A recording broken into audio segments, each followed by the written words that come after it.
Okay, this is section 12.7, and it comes along with a nice formula, and here it is. And what we're using this formula for is to find the probability of the event of B happening x times out of n. The type of problems you might see is like if you were to flip a coin, which would be the event, okay, what's the probability of getting, say, 4 heads out of 10 flips? It might say something like that. Or it might say something like, my favorite is like test questions. And the one I'm going to use is on a multiple choice test, you have 4 questions with 4 choices, and 1 choice is correct. You can ask questions like, what's the probability that someone's going to get 1 correct answer out of the 4 questions? Or you could ask, what's the probability that he'll get 2 correct questions out of the 4? Purely guessing, not knowing anything, just purely by guessing. What's the probability that he'll get 3 correct out of the 4? Or what's the probability that he'll get all 4 correct? We can use this formula to tell us what the answer is for that. So this is done by doing n choose x. Okay, so n choose x, and the x is here.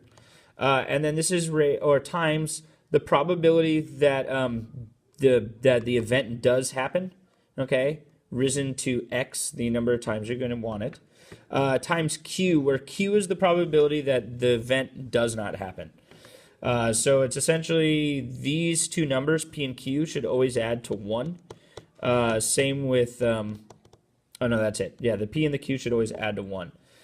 So again, and I'm using little p here, and notice I use little p. This is the probability that the event does happen. Well, I have big P over here, which is in green. This is where we're trying to find the probability of what's given to us. So let's try a problem.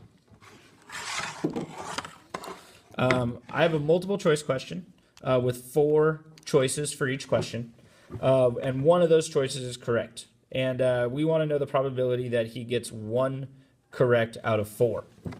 So let's start to use our formula, which says that this has to be equal to n choose x. So there was 4 questions, which is our n, and we're choosing 1. We want to see if he gets 1 of them correct. So here's our 4, here's our 1, okay? And then we need to times it by the probability that the event does happen. So we need to think about what that is. If you have one single question that has 4 choices, A, B, C, and D, what's the probability that you're going to guess and get one of these right? Well, it looks like it's 1 out of 4. So 0.25 or 25%. So 0.25 raised to the, how many times do we want it to happen? So x, we want it to happen 1 time. Times the probability it doesn't happen. So 0.25, what's the probability that it doesn't happen? Well, it has to be 0.75. And this is raised to the n minus x. So 4 minus 1. Let's clean this up a little bit. We're looking at 4 choose 1 times 0.25 times 0.75 to the 3rd power. And for this, I'm going to need a calculator, so I'm going to go get that. Okay, by using my calculator, I found that 4 choose 1 is 4. 0.25 to the 1st power is 0.25. 0.4219 is 0.75 raised to the 3rd. This all wraps up to be 0.4219 or 42.2%.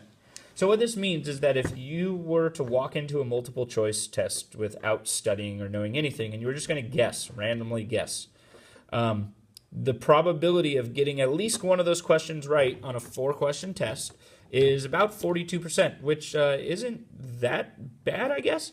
But if you think about it, 1 out of 4 is only 25%, so you'd only be getting 25% of the test correct. But you have a 42% chance that that's going to happen, so that's not bad. Now I want to find out what's the probability of acing the test. Okay, let's do that next. Okay, so we're still going to use the same formula. We're going to use this formula for every single problem. Okay, so We're going to start with x times out of n. So we want n choose x. Here it looks like we want 4 choose 4. This is saying there's 4 questions. We want to get all of them right. So 4 choose 4. Times, what's the probability of getting one question right? That's 0.25 still. Raised to the x. Our x is now 4. Times the probability of not getting the question right, which is 0.75, times n minus x. N minus x is 4 minus 4. So just cleaning this up, let's see, I'm going to grab my calculator. I'm going to type in 4, choose 4, which gives me 1, times 0.25 raised to the 4th power, times 0.75 raised to the 0th power. Anything raised to the 0th power is going to be 1. So now this is looking like it's just going to be 0.25 to the 4th. 0.25 to the 4th power is going to be 1 over 256, which is really saying, ooh, man, this is equal to 1, 2, 3, so 0.00, 1, 2, 3, 390625. Or if we were to make this into a percentage, this is saying 0.39%. So what this is saying is that if you were to walk into a multiple choice test and completely guess on all 4 questions, the likelihood of you getting all 4 correctly is 0.39% of a chance. That's really small. So really the message here is study. Okay, so now at home I'd like you guys to practice this. We did what's the probability of getting 1 correct. And I'd like you to find what's the probability of getting 2 correct, the probability of getting 3 correct, plus the probability of getting 4, which we found this one too, okay? And we found this one. I'd also like you guys to find P of 0, okay?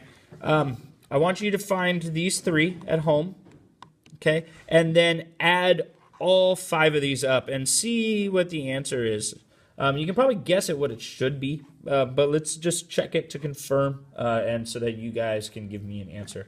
If there's any questions or comments, please let me know, and I'll see you all tomorrow.